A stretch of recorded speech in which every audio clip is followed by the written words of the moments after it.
Welcome guys. So today I have my heavy squats. I also have a HIIT protocol I want to share with you guys and some quick thoughts on my new knee sleeves I just got, which I'll also have a more detailed review coming up very soon on my channel as well. So these are some warm-up squats here. I did get the Elite FTS heavy knee sleeves, which again I'll have a further review on. And today was the first time I actually tried them out. I was having and still am having some weird, awkward pains on my right calf when I go pretty deep in squats. It's kind of like when my hamstring hits the top of my right calf. I think it's a combination of tight hip flexors and also calves, because I have been static stretching them before I lift, and it's been feeling a lot better. And these knee sleeves definitely help today. So have two warm-up sets here, the 225 and also the 275.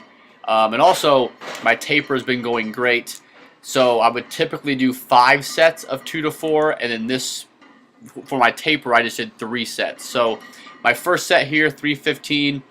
I definitely could hit this for a 4th rep, but I wanted to save some of the tank because I was going to go for a 330 in the next set. So these felt really good, and they looked pretty good on camera as well. The knee sleeves definitely gave me just more confidence today than I have been in the past. When you have kind of a nagging pain like that, you tend to overthink it and you kind of like wait for that pain to happen. Whereas with the knee sleeves today, I just felt more comfortable. I could just really push hard. So this was my heavy set, 330 for a triple. This felt really good. You'll see this last rep is a freaking grinder. This one right here, it was I don't know, I just kept pressing through and I got stuck in the middle. I got some lumbar kind of extension there, but I got it up and it felt pretty good. It didn't feel as bad as it looks on camera. This is a big set I wanted to look at. My 3rd set here, again, I backed off from the 330 because that set was a little too intense for me, and I wanted to definitely get some good reps in here. So the first thing I have is this in real time, and I'll show you guys this, especially the 3rd rep. So notice here how you can see my whole body. You always want the middle of the bar, or I guess the bar, to go over the middle of your foot. So if you see in the hole here, especially on this 3rd rep, how the bar tends to shift forward when I'm in the hole, and then I'm forced to bring it back to midline to extend my hips. So I have it slowed down here for you guys, and this should help. So you see this first rep, almost perfect up and down. You see how clean it is. It's a lot easier for that rep.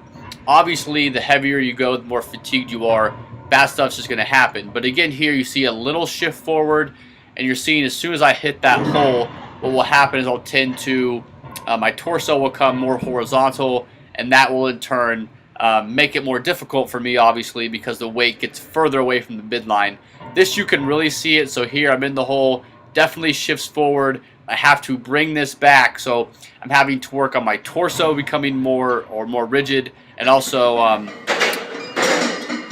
the torso becoming more rigid, and I can do that by things like good mornings and other hip extension exercises like that. These things rock. So yeah, that's it for squats. They felt really good. The rest of my assistance work felt really good, and my taper's been going great. So next week I'll be back to typical kind of training. The only thing that's really going to change is the volume, and I will be training 5 days a week. But for the most part, back to the same stuff, and I feel really rejuvenated after this taper. So I also wanted to show you guys the Arnold Schwarzenegger 1% kind of challenge or something. I tried this out. This is my 2nd time doing this. I kind of have the directions listed below, but it's pretty simple. It's a HIIT protocol. It's just pretty unique. Again, I've been doing more like Metcon, metabolic conditioning stuff, as opposed to like traditional cardio. But this is pretty cool too, because it can actually be high intensity for me, and I don't have to like run on a track or something like that where it's a lot of like pain on my ankles and my knees, just because I'm not a good runner anymore. So this is a little bit more friendly on my joints and stuff, and I can still get the benefits of HIIT, and it's super fun. So it's pretty simple. You'll see me here. The kind of the most important step is you want to go as fast as you possibly can for 10 seconds, and then you crank it up for whatever your bike can go to, the highest resistance, and you try to continue that pace for 20 additional seconds. So it's like a 30-second interval, and then once you're done with that, you pretty much just look like you're running in mud, because it looks like I'm not going fast at all here. But then once you're done with that, you'll get a 90-second break. So I just went back down to half of the resistance, so I was like at 12, and then you take a 90-second break, which goes by pretty quickly. I fast forwarded it for you guys here, so this is not the pace I was going at. But you'll take that 90-second break and you'll repeat that to 15 minutes. So I think it's like 6, 7, 8-ish intervals, but it's a really quick, high-intensity workout. You may be able to do it up to 20 minutes, but I think after that you're probably going to be spent if you're really going all out. So remember, high-intensity interval training means all out. So if you're doing like a minute interval, that's not HIIT. It's not to say it's not beneficial, but it's not high-intensity interval training. That needs to be pretty much, if you can go for more than after 30 seconds of this, you want to get off the bike. And doing this after a leg workout, man, my quads and my booty. I also hip thrusted today, so I had the craziest butt pump you could ever imagine. But that's my training for this week, or for this day, guys. So go ahead and subscribe to my channel. If you're new here, go ahead and give me a thumbs up if you liked it. Until next time, I'll take care. You guys take care.